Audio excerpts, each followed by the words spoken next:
Islam, we can see it plain as day, the worship of Saturn. Saturn is called the dark sun, or the black square, or the black sun and the dark square, any way you want to put it. But we can see here what's going on. They are basically worshiping Saturn. That's the cube.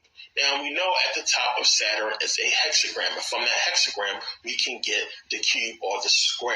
Now, they are walking around the square, symbolizing the storm that is going around the hexagram or the square of Saturn. Now, do they realize what they are doing? No, because Islam tells you not to do any research and not to basically try to prove your religion true. You have to basically have faith. But truth is truth, and obviously the religion is not based on truth. So now when we start looking at Islam, when we start looking at the logo or the symbol they have there of the crescent moon and the star, now when you start doing research on moon mythology, you find out about Al-Elah. Now Al-Elah was a moon god. All they did was basically shorten the name to Allah.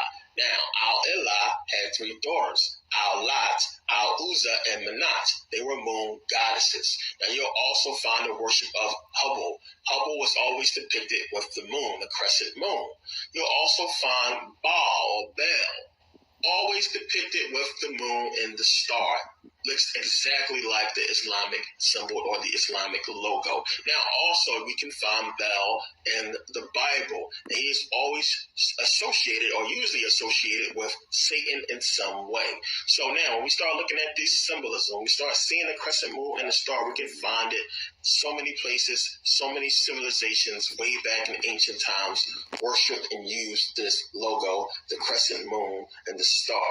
Now, a lot of Muslims will look at this and they'll say, well, they just worship the same God or worship Allah, but by different names. But they don't realize that this was the worship of the moon. It had nothing to do with Islam and their religion. It was the worship of the moon. So now when we look at Judaism, when we go and we start researching the Old Testament, when we start looking at these characters, they all resemble Greek mythological figures. When we look at Eve, we have Pandora. When we look at the whole Noah's Ark story, we have Deucalion and Pharaoh. When we look at Samson, we have Hercules. When we look at God or Jesus, we have Zeus. It's the same. It's all Greek mythology. And we know 1000 BCE, we're talking about Homer wrote about these things 1000 BCE or further back, and we cannot find any Greek writings. You can't find any Hebrew writings anywhere that predates 1000 BCE that's talking about,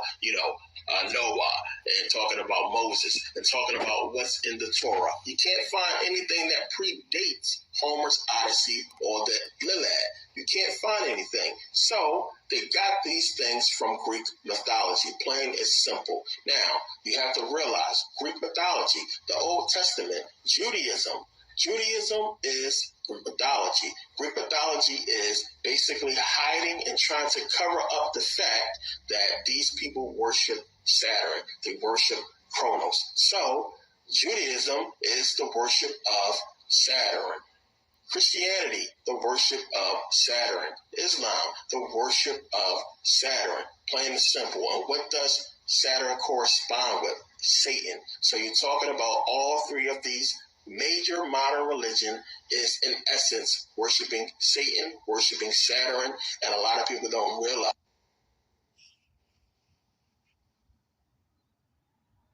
As a matter of fact, when you look at the word Israel, a lot of you noticed already, it's just a breakdown of Isis, which will be the moon, Ra, which will be the sun, and El, which would be Saturn. It's another name for Saturn. So Israel is just the worship of all three of these things. When we look at Islam, the crescent moon and the star, that's the moon, and that is Saturn. It's the worship of Saturn. It all goes back. So now when we look in the Bible, when it's talking about people worshiping false idols, they're basically talking about themselves because they were the ones worshiping false idols.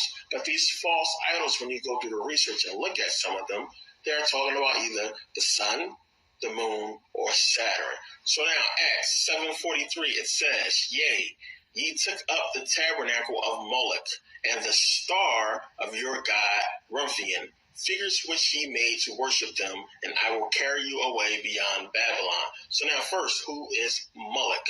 Moloch is a giant bull god. He is the god of material, the god of evil.